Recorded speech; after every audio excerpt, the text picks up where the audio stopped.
Hi, my name is Dakota Denver, and I am doing the WorldCom case over the line.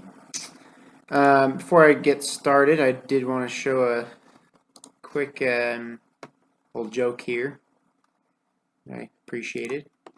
I see from your resume you spent 5 years with Arthur Anderson, and as we know, Arthur Anderson helped in the accounting for WorldCom. So, the background to this is pretty simple. Basically, the executives at WorldCom were having some issues with keeping up with their profit goals and things like that, and so they asked the accountants to transfer over some money to make it look like they have fewer expenses than they actually did to kind of bolster their profits. And obviously that didn't work. So jumping right into it. Let's see. So the story of this is mostly of Miss Vincent, the lady who was indicted or accused of being involved in this, and so it doesn't really tell much about the people the whistleblowers, but she kind of whistleblew on herself, and so the steps that the IMA recommends for a resolution of ethical conduct is discuss it with supervisors, discuss it with the IMA counselor, and consult your attorney.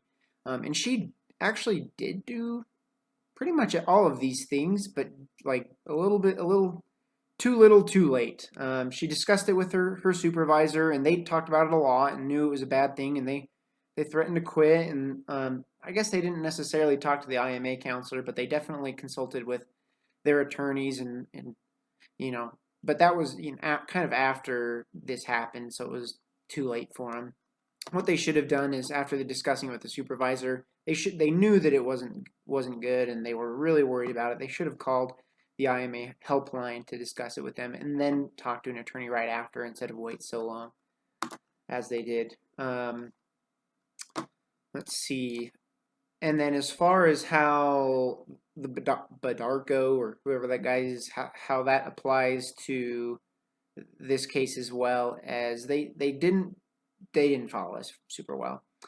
Miss Vincent and the other guy kind of they were pressured into it and then just did it. They could have put things off. They could have said, "Oh well, let me see if I can get back. Like, I'll talk to my accounting team, blah blah blah, get back to you." And then they could have bought some time to be able to think about this, be able to kind of come up with a better plan. They should. This was their battle to pick. They did not pick their battle very well on this one. And then they should have been able to. I think the last two are actually pretty similar. They should have been able to kind of talk to them and see if, hey, is there some other way we can do this without going to prison for this decision? Is there some way we can adjust things in a different way so that it's not illegal or misrepresenting in that way they could have bent the rules, not breaking them, and then found a compromise at the same time that hopefully would have made everyone at least somewhat happy, and definitely these people in the long run would be a lot happier as of right now.